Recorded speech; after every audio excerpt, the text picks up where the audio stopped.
everyone, and welcome back to my channel. My name is Charlene, and today I'm here to finish wrapping up all of the books that I read in the winter quarter. So I tried to talk about all of these books in one video, but after getting through the first 2 months, realized the video was getting way too long, so I decided to split it up and do part 2. If you want to see my stats for the quarter, you can go back and watch that video, and if you want to see all of the books that I read in December and January, they're in that video as well. But today we're just going to be talking about the books that I read in February. Although I did realize after I finished filming that video that I didn't talk about any of the reading challenges I was doing or the read-alongs or anything like that. So we're going to go over that in this video as well, and then we'll get into February's books. So as far as reading challenges go, I'm trying to complete 3 different reading challenges this year. The first one is the Read the Classics Challenge, which is hosted by Anne from In Search of Wonder, and the prompt for January was to read a book on your physical TBR. Now, the book I had planned to read was The Viscount of Bragelonne by Alexandre Dumas. However, I didn't manage to get to that one. But for the most part, I'm saying with these challenges, if I don't complete them in the month that they're assigned, then I'm just not going to worry about it. But I am trying to push myself to read more classics this year. So I'm going to try to complete all of them, even if it's not in the month that it's assigned. So the one that I'm counting for January is Sense and Sensibility by Jane Austen. I didn't read this one until February, but it's the first classic I read this year. It is on my physical TBR, or it was on my physical TBR, so I'm counting that one. The prompt for February was to read a Gothic novel, and for this one I plan to read The Phantom of the Opera by Gaston Leroux. But I didn't get to that one either. I am hoping to get to that one later this year because I would like to reread it, but unfortunately I didn't get to it in February. The next reading challenge is the Read Your Bookshelf Challenge, which is hosted by Chantel from Chantel Reads All Day. And the prompt for January was Beauty. Now, the book I had planned to get to for that one was The Ice Swan by Janelle Szylski. But, once again, I didn't get to that one. And I've kind of decided that with this one and the other challenge that I'm doing, that I'm pretty much going to count any book I read that month that does fulfill the prompt.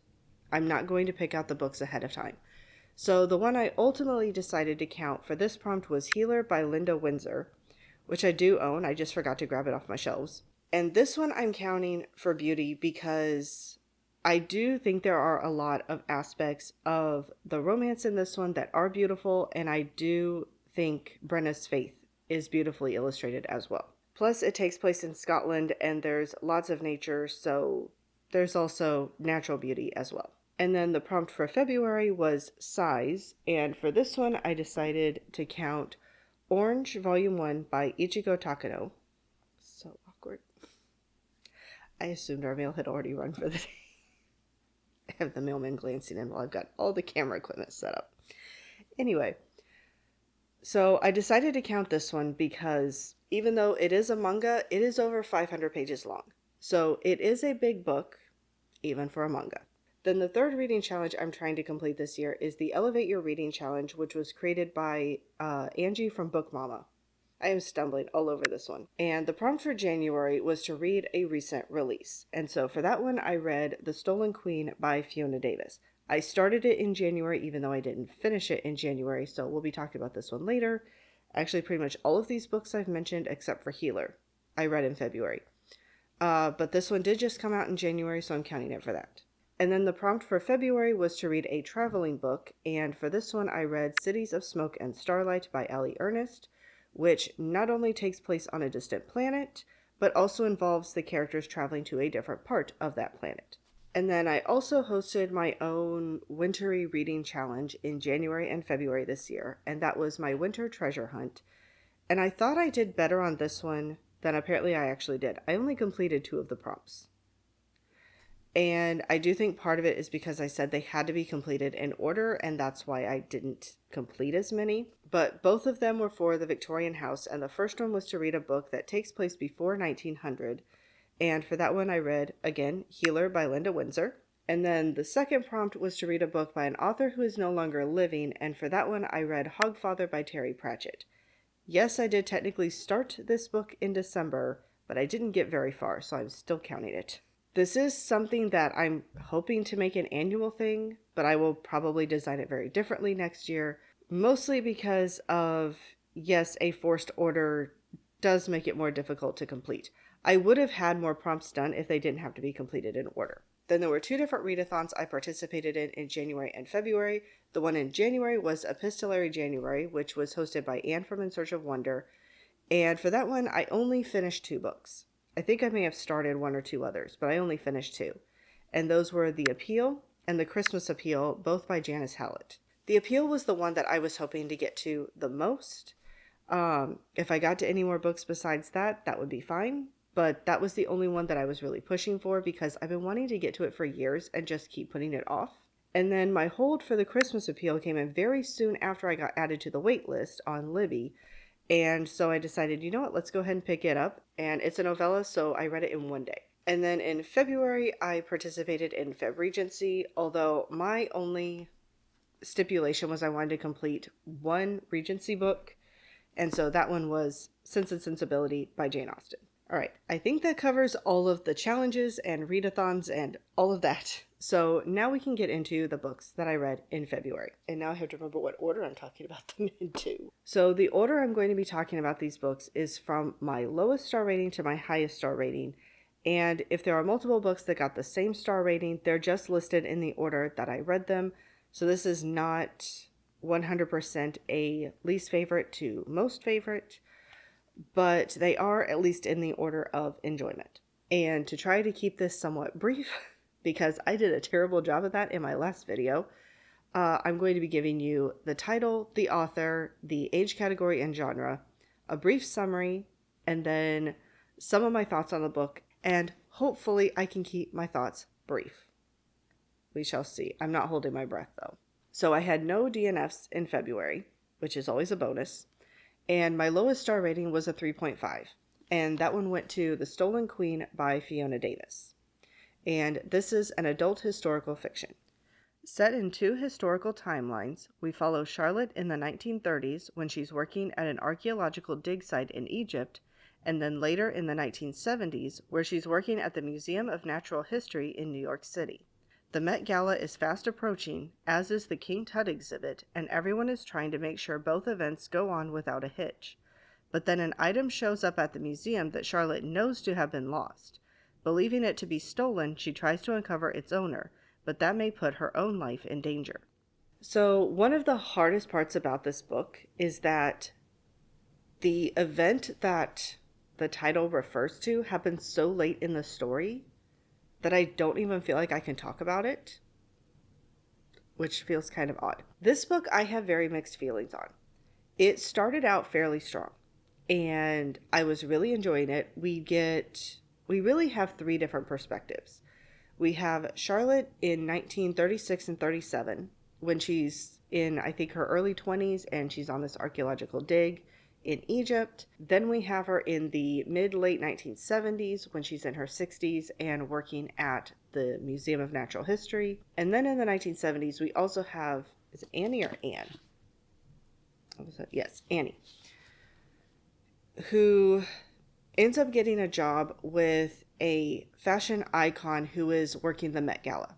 Like, she is organizing a lot of she's organizing the theme, she's organizing the costumes, the decorations, all of that. I did enjoy getting Charlotte's perspective back in the 1930s and seeing what happened in Egypt and all of that. The 1970s I was enjoying as well, and Annie's story I was really interested in, especially her relationship with her mom. I was curious about what happened to her dad. All we really know about him is he died years ago when she was very young.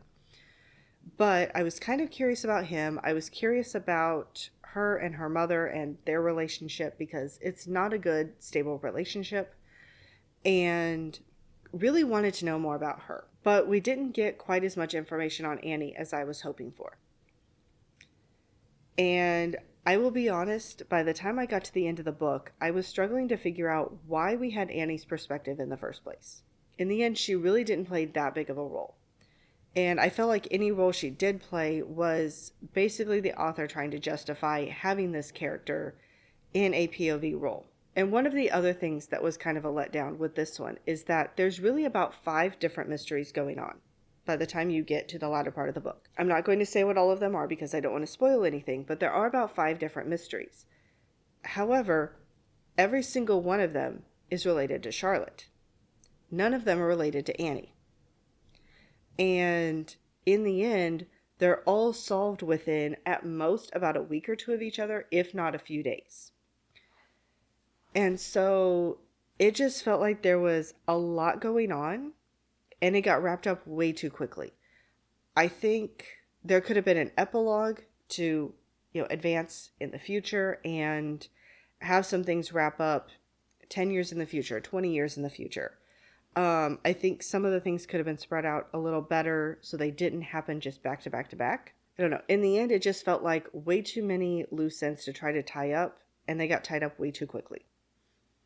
So it started out strong, but unfortunately, the ending just didn't really work for me. And I am planning to have a full review of this book on my channel, hopefully later this month, but if not March, then it will be up in April. So you can keep your eye out for that if you want to know more of my thoughts on this book and more of what did or did not work. All right, then the next book also got 3.5 stars, and that was Cities of Smoke and Starlight by Allie Ernest. And I am going to be so glad when I am done talking about the books this month, because I'm tired of books with S sounds in them. Because between this one and Sense and Sensibility, I really feel like I'm doing tongue twisters all the time. And Cities of Smoke and Starlight is a YA science fantasy. Hallie has left her hometown behind to attend the university in the city of Kavina and study the Yalvan language, a language spoken by the original inhabitants of the planet where the first Earthers settled nearly 1,000 years ago. But when she loses her job, she wonders if she'll be able to find a new one or if she'll have to return home. Case is a pilot and one of the best, but after an accident occurs and the blame is placed on him, he's given an ultimatum: take a job flying a ship on a secret mission and have his slate wiped clean, or face the charges. Hallie is recruited into the same mission for her language and scholarly skills, but she and Case despise each other. And the mission itself is dangerous, with no guarantee that they'll return home. Can they survive each other and this mission? So this book is very easy to divide up between what did I like and what did I not like about this book. What I really liked about this book was all of the different world building. I love getting to see different parts of this planet, learning what we did learn about some of the different cultures. There were different types of technology. There's a kind of magic that we end up seeing, all sorts of different stuff, and I loved all of that. Unfortunately, that was a smaller portion of the book. There's a lot of different stuff that we see, but we're not given a whole lot of detail on exactly how all of that works. And I would have liked to see more of that and to go more in depth on that. I'm kind of hoping the second book in the series does, but we will see. But the parts I didn't care for especially were Hallie and Case.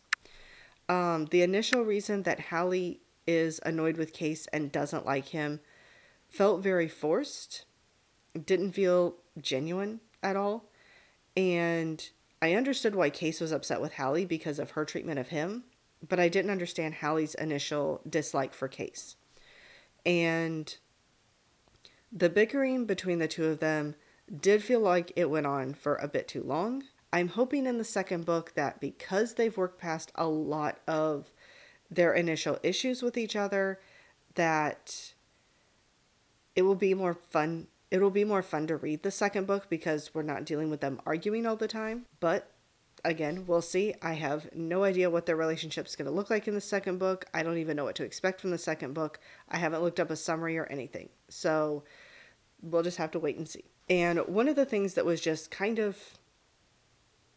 almost pushing too far for me is I did appreciate that the stakes felt higher in this book. There were a lot of times that the characters were getting themselves into scrapes and, they were sustaining injuries and different things were happening. And it's kind of are they going to survive? Who's going to survive? But after a while, there were enough things happening, especially to Hallie and Case, and also Ben, one of the other people on their team, that I was really starting to question, how much can the human body take before it just gives out? Early on, I appreciated it because it felt realistic. there's a lot of dangers in this world and they're having to face them. But after a while, they're sustaining a lot of injuries. There are multiple times that characters will get knocked unconscious. And there are times when both Hallie and Case will get out of bed when they're supposed to be recovering and go hiking off somewhere or something like that. And it's like your body isn't ready for that. You're pushing it to do something it's not ready for. And so, how their bodies were able to heal and even for them to survive after a while kind of felt like a stretch. So, I appreciate the dangers that they were in. I appreciate that she tried to portray them more realistically. As far as, yes, they do sustain injuries and they do have to deal with them. But after a while, it just felt like it got pushed a little bit too far. So overall, I did enjoy my time with the book. The adventure was fun. Seeing the different things in the world was a lot of fun. The last part of the book was definitely one of my favorite parts of the book because of a different culture of people that we got to see. But unfortunately, there were a few things that just didn't quite work for me. Now we'll move on to my 4-star reads for the month, and I had 2. And the first one was Things We Didn't Say by Amy Lynn Green. This is the book that you guys voted on in my historical fiction one and done video, and it is an adult historical fiction novel that is also epistolary. Set during World War II, Joanna is a young woman from a small Midwest town who has left to pursue her dreams of going to college and eventually attending Oxford when she's pressured to come back home to be the translator at a German POW camp being built in her hometown. Joanna is reluctant to go, but ultimately agrees. Opinions among the townspeople are varied, but most don't want the POWs there, and Joanna feels like no one in the town wants her there either. What effect will her spending time with these German POWs have on her reputation and her life? So, as I said, this book is an epistolary novel, and it is told primarily through letters and notes that are sent between different people in this book. And at the beginning of the book, there is a note that Joanna is sending all of these to someone else, to a lawyer, as evidence in a case. We don't know what the case is. We don't know what happened. We don't know who's on trial, who's accused of anything. But we do know that something happened and someone has been charged with a crime. And she's submitting all of her letters that she has sent, letters she has received as evidence of what happened during this time. Overall, I really enjoyed the book. Honestly, I didn't know that there were German POW camps in the US during World War II, so that was interesting to learn. I did also enjoy all of the German idioms that Joanna shared with her friend Peter, I believe his name is. I studied German for 2 semesters in college, and so I find the idioms in the language very interesting. The biggest critique I have of this book is that it felt like it took way too long to get from, okay, here's evidence, we're setting everything up, this is where she's going, this is why she's going there, to here's the actual crime. If I remember correctly, there's 13 chapters in the book, and it's not until chapter 12, which is about 85% of the way through the book, and I know because I read it on ebook, that we finally get, here's the crime, here's what happened. And so the last 2 chapters are the aftermath of that. What happened, who was arrested, who's on trial, all of this, and why this information was submitted. And then after all the information was submitted, what ultimately happened. Was the person convicted or not? Unfortunately, it made the last part of the book feel a little bit rushed. It wasn't terrible, but it did feel a little bit rushed. And there was a point in the book, probably around chapter 10, maybe chapter 11, where I was really starting to wonder, when are we going to get to the crime? We've been building for a while and we're still not there. I kind of wish the crime would have been introduced a little bit sooner, like about a chapter or 2 sooner. It didn't need to be a lot, but it just, after a while, felt like we dragged on everything leading up to it just a little bit too much. Then it could have taken just a little bit longer to wrap everything up as well. Other than that, it was a really good story. I enjoyed my time with it. Joanna is an interesting character, and I'm really glad that I read it. I think I did. The only other book I'd read by Amy Lynn Green was The Blackout Book Club, and I do think I enjoyed this one more. So in that regard, you guys did well on recommending this book. I do appreciate it. And then my other 4-star read for the month was Sense and Sensibility by Jane Austen, which I think everyone has heard of, but it is an adult classic. Eleanor is all sense, and Marianne is all sensibility. Eleanor keeps her emotions close. Marianne expresses everything to the fullest. Mrs. Dashwood and her daughters are left without much to their name after their husband and father dies. Though he made his son, their stepson and stepbrother, promise to take care of them, his wife Fanny thinks this means a whole lot less than he does, and he ultimately decides to take her side. They find themselves in need of a new place to live and settle in a cottage near Mrs. Dashwood's cousin. But what is to become of her daughters?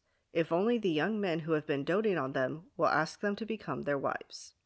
I hope that summary made sense, because it is hard to sum up this book in so few words. But I ended up really enjoying this book. I had tried to read this one a few years ago. I did a video where I talked about my whole journey with Jane Austen up to this point. And this one I tried to read back in 2018. To be perfectly honest, after I made that video, I'm pretty sure I started it in 2017 at a time when I was apparently in a reading slump and trying a bunch of different books and none of them were working. But in early 2018, I was trying to read more of this book and it just wasn't working. I could not keep the three sisters, Eleanor, Marianne, and Margaret, straight for the life of me. And it made it very hard to follow the story and get invested in it when I wasn't even sure who everyone was. So I ended up DNFing it, read Pride and Prejudice instead. And some years later, I ended up watching a BBC adaptation of Sense and Sensibility. It was one of their miniseries, and I really enjoyed it. So knowing the story already, I was able to enjoy a lot of the humor and also some of the intricacies with the characters more, because I wasn't trying to figure out what's happening in the story, where is everything going all at the same time. This one was a lot of fun to read. And there were so many characters I really liked. I do really like Eleanor and Marianne both. I will admit I'm more of an Eleanor. I am not a Marianne. I don't wear my heart on my sleeve. I do tend to keep my emotions very close. But I did still enjoy the relationship between the two sisters and seeing their different ways of dealing with things. I really liked Mrs. Jennings. She's one that, even though her good intentions aren't always handled in the best way, she does truly have good intentions. She really wants the best for these girls. And so I can kind of let it go that maybe she didn't always go about things the right way. And because I'm not personally in any of these situations, I can find the humor in it, even though I probably wouldn't if this was actually me dealing with it. And there were some characters I didn't like, but you're not supposed to like them, so that's all good. And for the most part, I did like how the book wrapped up.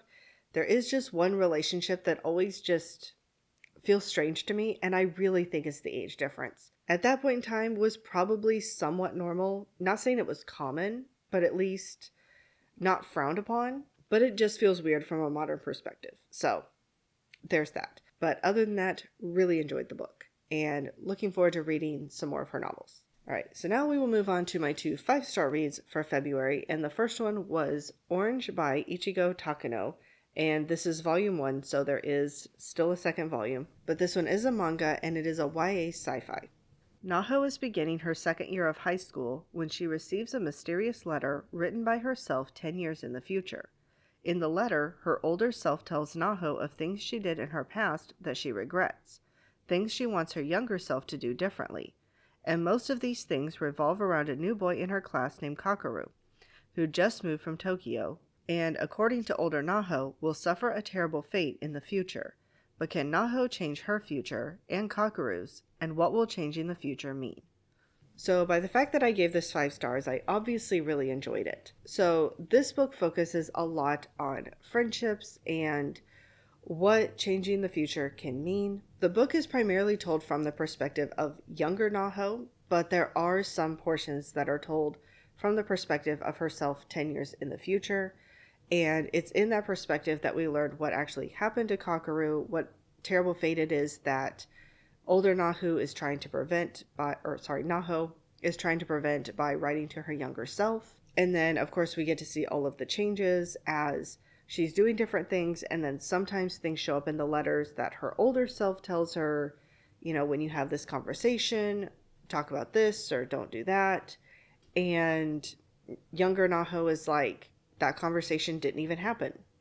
And so realizing that as time goes on, some of the things mentioned in the letter still happen, but some of the things don't.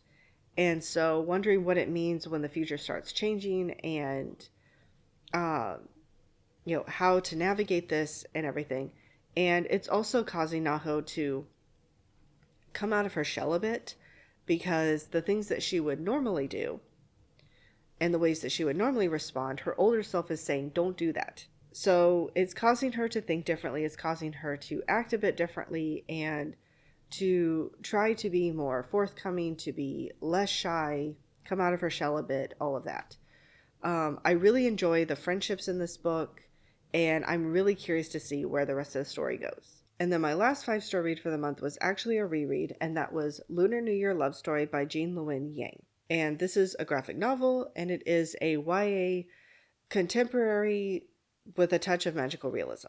Valentina has always been obsessed with Valentine's Day, and even has a friend in St. Valentine, who her dad thinks is imaginary, but Valentina knows otherwise. But at the beginning of her 11th grade year, Valentina learns some truths about her family's history, and also that her mother's family has always been cursed to be unlucky in love. St. Valentine offers Valentina a way out of this curse, but is she willing to take it? So it probably comes as no surprise that I loved this book. I gave it 5 stars. I gave it 5 stars last year when I read it, and just really, really enjoy this one. We have different family dynamics, we have different romantic relationships, different friendships, all sorts of stuff. Plus, there's a lot of different things involving Asian cultures. Valentina is of Vietnamese descent. There are boys in her class who are of Chinese and Korean descent. And obviously, it says Lunar New Year Love Story. That's pretty much where the book begins, and where it ends is on Lunar New Year. There's also some lion dancing in here.